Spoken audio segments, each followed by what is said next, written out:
People always ask us, who books your international travel? And I respond with, I book our travel. And so the next question is always, well, how do you know what to do? So I'm gonna let you in on my process and also how I went about booking our last trip that we just came from, which was Italy and France. First of all, you need to decide on where you're going. Sometimes we throw around a bunch of cities and then I decide on which is going to be the most efficient as being direct and cost. Now, things have definitely changed since the pandemic. Some airlines are flying less routes. Maybe there are less direct routes to places like Europe in your city. And flights these days seem to get canceled or delayed left and right. We meet people all the time through our travels and hear just complete nightmare stories. We met American couples in both Florence and Milan with total nightmare stories. And those stories just make me cringe because they definitely could have been avoided. So here's my first step in my process. Keep it simple. The more flights you add to getting to your destination, the more chances you have of delays, cancellations, or your bags being lost. That also will make you miss connections, miss trains, etc. We all know, especially these days, that life happens. So in order to simplify your life, try to book as direct as possible. So your next question for me, how did I book our flight to Milan? Well, just in general, when I search for flights for Europe especially, I always look at Kayak because it gives you some good options and where the lowest cost may be.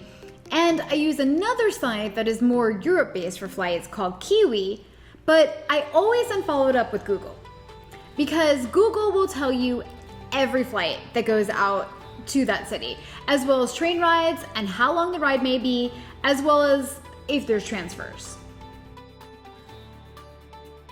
So something to keep in mind, when flying from the US to Europe, depending on what city you're flying out of, it can be hard to get a direct flight to Europe, unless it's New York City, where you'll find the most direct flights.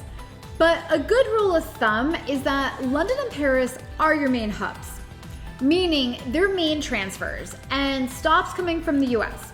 So maybe spend a night in those cities at first, just to get yourself acclimated to the time change, make sure that you have your bags, and then hit your destination the next day. Because London and Paris have tons of flights or trains that go out to almost every place in Europe. So getting back to the question, how did I book our flight? When flights started coming back after lockdown, I learned of an airline called Neos Air via Google. Since we travel a lot, Google knows this by my searches, and my first page on my Android always brings me travel stories, which I love because I love fun facts. Prior to the pandemic, our go-to airline was Norwegian, which was a really nice, inexpensive, eco-friendly flight that flew direct to London and Paris from Orlando. And we could fly premium for a really low cost. So when people asked, how come you do this so often? Well, it was partially due to that. Now, Norwegian got hit really hard during the pandemic. So they stopped their long-haul flights across the Atlantic. So then we needed a new go-to airline if we wanted to head back to Europe. So when I read that Neos, which was a lot like Norwegian, and with similar prices, was now flying direct from JFK, I thought, okay, well, we could go to New York City, stay at the amazingly cool TWA hotel, which if you haven't seen my vlog on it, you need to check it out because you truly get to experience 1962 as soon as you walk into the hotel. But I figured we could stay there. I could visit my family for a day, and then the next day fly to Milan, and that was the start of our trip. Now, a lot of people don't know about Neos yet. So our flight was really, really empty, both on the way to Milan and on our flight home. But it's a super nice flight. And if you're sitting in premium, you'll get served multiple courses of really good Italian food. Plus, by flying premium, your bags are free and there's lounge access. Getting back to our story, we knew that we wanted to visit Florence, and our flight into Milan was getting in super early, like 6:30 a.m. So since we couldn't check in anywhere in Milan that early, we decided to take the train, which was a 2-hour train ride on the high speed to Florence, and start our trip there, because then our timing would be later and closer to check-in time. The train I shopped for online prior to our arrival, because I didn't want it to be sold out. So I made sure I gave us enough time if our flight was late, or if customs and our baggage took a long time. Or of course, if we were just running late. Plus, Milan Central Station is 40 minutes away from Malpensa Airport. So I knew upon arrival that we needed to take another train, which was Malpensa Express, to get to Milan Central. Now, just in general, airports are usually a distance to the main city. In Europe, you'll find a lot of times that there is an airport express train to get you to the main station, like a Gatwick Express or Heathrow or Malpensa Express. These trains are always a bit more costly, but they're efficient and most of the time cheaper and faster than a taxi or an Uber, if they have that there. Okay, next question. How do you decide on where to stay? Well, for us, we always need to make sure that we have an extra room because Manny a lot of times has to work during our travels. So I always make a list of Airbnbs, VRBOs, and then hotels.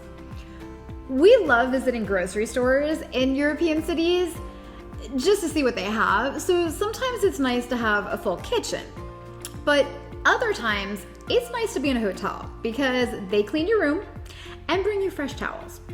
It really depends on the city, the location, the cost, and space for us. One thing to consider. In Europe, many city centers are pedestrian only. So you may want to consider this because generally taxis and Ubers can only get you to certain places, and the rest will need to be done on foot, and generally on cobblestone paths. So you should definitely consider this when booking your stay. How do we decide on what to do and figure out costs?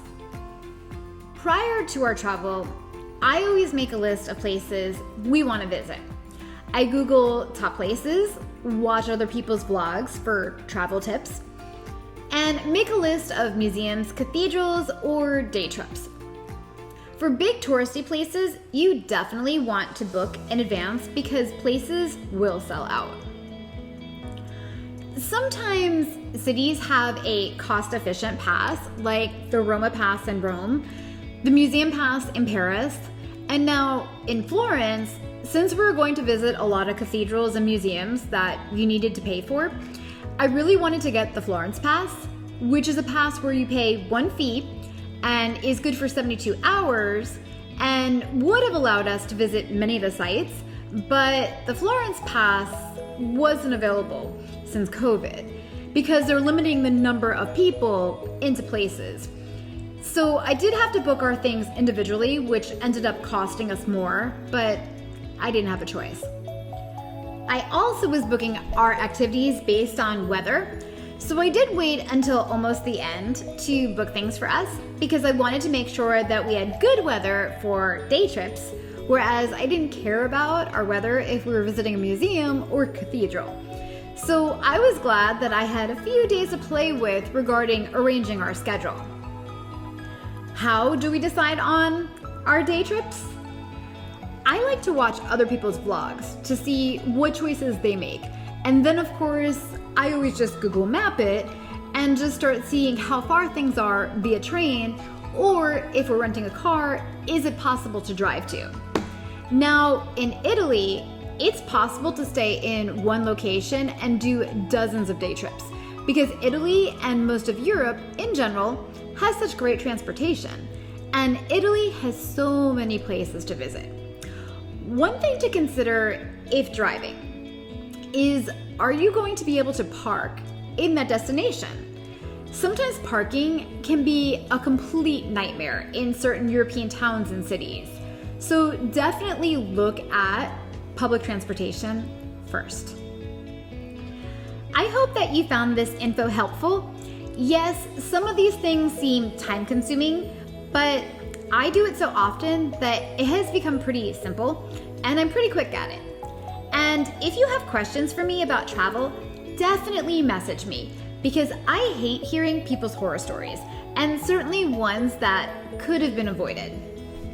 And also, one tidbit, there is an airline that bought Norwegian's planes and is looking to take over from where Norwegian Airlines left off. And that airline is brand new and called Norse Atlantic Airways. Their website is flynorse.com. I'll leave it in my description.